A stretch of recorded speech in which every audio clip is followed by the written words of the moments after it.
The street design guidelines are really all about sizing the street correctly with the adjacent land uses so that you've got the right size street for a neighborhood. Plus, streets give visitors and the population in general a real good sense of what the city's all about.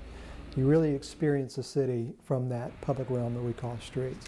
So it's really important that we get those right. It isn't just about light rail or highways. Really, we need to see how neighborhoods connect from a vehicular standpoint, from a pedestrian standpoint, from a bicycle standpoint. And then it really got down to how do we create a sense of place. We have so many developments these days that aren't done along the same lines that developers worked in neighborhoods a century ago. They just feel different. And so I believe strongly that there is value, inherent value, put into neighborhoods through these urban street design guidelines. My neighborhood was actually considered the first suburb, even though it's obviously walking distance to the center city now, and was planned with a grid, which makes traffic flow very easy, and also beautiful wide sidewalks with wide planting strips. 100 years ago when it was developed, we had wonderful trees planted, so now our entire neighborhood is tree canopied and has become sort of the model for what we would like to develop all over the city. East Boulevard, which is a centrally located street in our city. It's one of the best roads we have in the city right now that had 2 lanes on both sides and cars running down both sides. And the city proposed to create a 3-lane road, 2 lanes, 1 on each side, and then a central lane that would be a turning lane. The community was in arms. They said, why are you going to do this? Why are you putting this road on a road diet?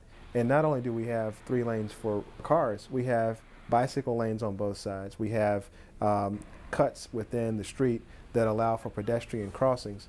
And it's an amazingly good success story for how good design can impact transportation. I drive both sides of the boulevard every day, mostly on this side because I work and live on this side.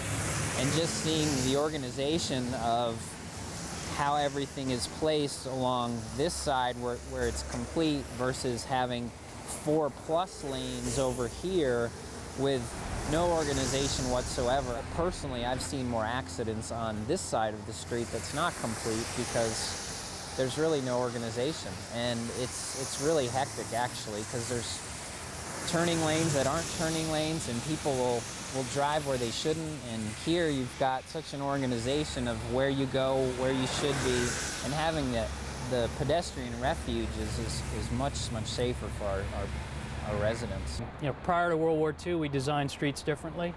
In fact, we designed them much more pedestrian friendly. Elizabeth Avenue today is a perfect example of that. We hope to continue that in some of the other streets that we have as part of our redevelopment of the district here.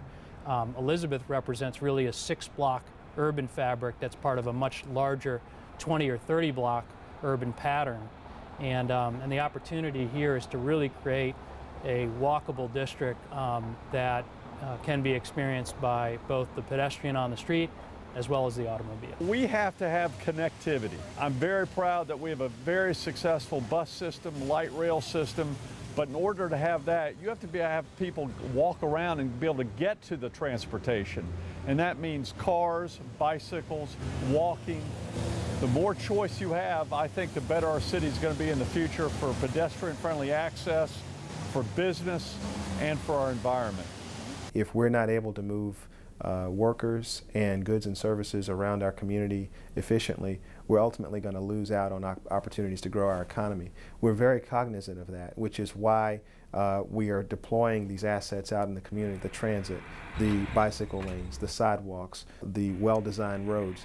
All of that plays a role in making a community feel like a community, and we're really excited about it. Our Board of Transportation adopted a complete streets policy for the department. We're currently in the process of beginning to develop our planning and design guidelines to actually implement the policy within the department. I think one thing that we saw early on with the department when we were thinking about developing a policy is we already had a very good established role model in the city of Charlotte in terms of what they did with their urban street design standards. And we knew, and our board members picked up on this, that the city of Charlotte was really ahead of the curve in terms of both not only other cities across North Carolina, but also nationally in what they're doing with their both their urban street design standards and with the Complete Streets movement in Charlotte.